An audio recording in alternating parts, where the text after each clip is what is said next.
कृपया हमारे चैनल को लाइक, शेयर और सब्सक्राइब करें। हम हर हफ्ते इस चैनल पर और भजन लेकर आएंगे।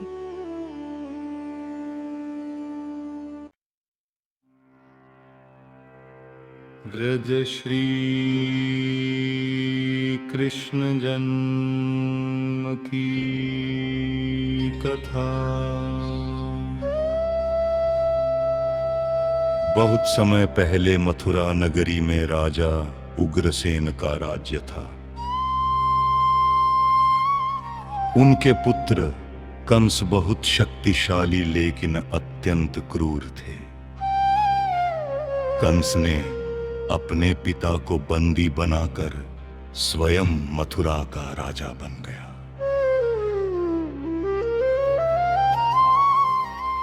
कंस की बहन देवकी का विवाह वसुदेव जी से हुआ।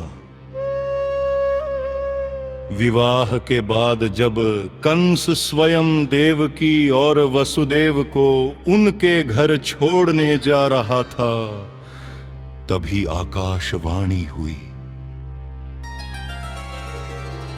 हे कंस, जिस देवकी को तुम इतने प्रेम से विदा कर रहे हो, उसी का 8वां पुत्र तुम्हारे वध का कारण बनेगा। ये सुनकर कंस भयभीत हो गया। उसने देवकी और वसुदेव को कारागार में बंद कर दिया। रादेवकी के पुत्र,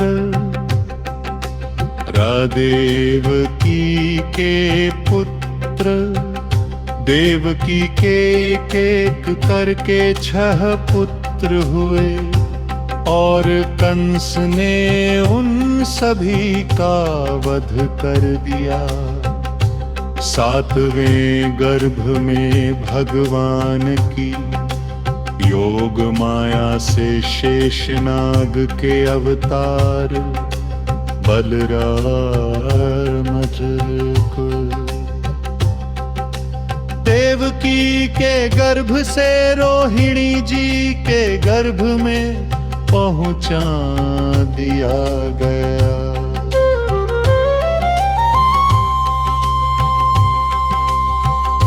अब 8वें पुत्र के रूप में स्वयं भगवान विष्णु ने श्री कृष्ण के रूप में अवतार लेने का निर्णय किया। जय श्री कृष्ण का जन्म भाद्रपद मास की कृष्ण पक्ष की अष्टमी तिथि आधी रात का समय था। चारों ओर अंधकार था और मथुरा की कारागार में देवकी जी ने एक दिव्य बालक को जन्म दिया।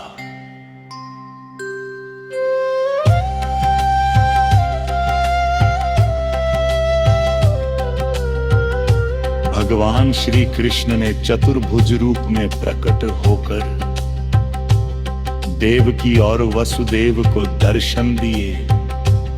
उनके हाथों में शंख, चक्र, गदा और पद्म सुशोभित थे।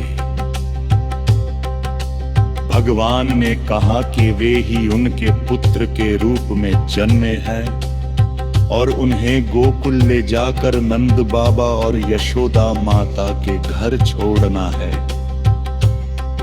जहां उसी समय एक कन्या का जन्म हुआ है।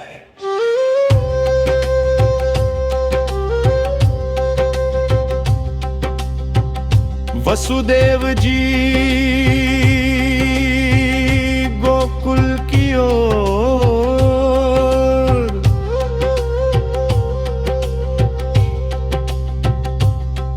भगवान की लीला से कारागार के सभी पहरेगार गहरी नींद में सो गए। आए बंदर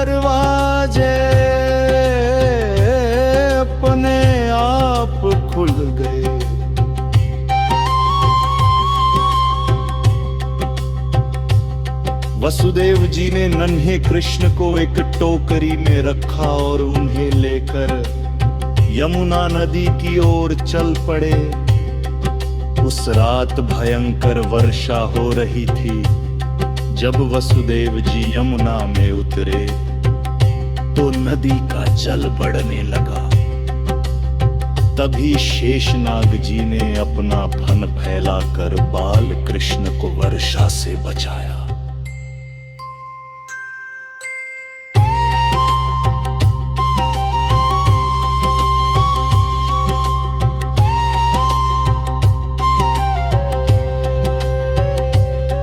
कहा जाता है कि श्री कृष्ण के चरणों का स्पर्श पाने के लिए यमुना जी का जल ऊपर उठ गया और फिर मार्ग बन गया।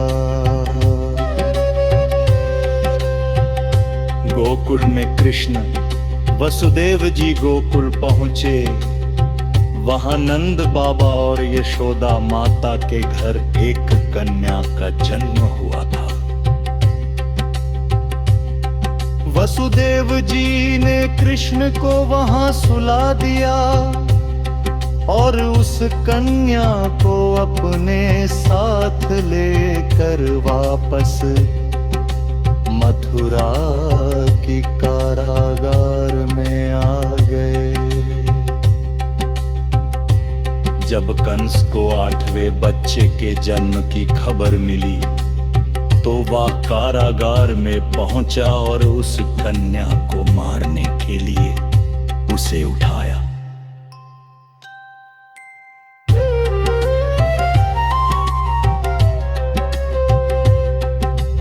लेकिन वह कन्या उसके हाथ से छूटकर आकाश में प्रकट हुई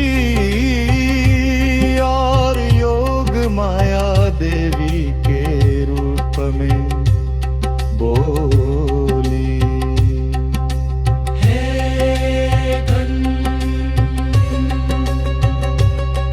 जिसे तू मारना चाहता था वह जन्म ले चुका है और सुरक्षित है। कंस घबरा गया। उधर गोकुल में नंद बाबा के घर आनंद छा गया। सभी लोग नंदोत्सव मना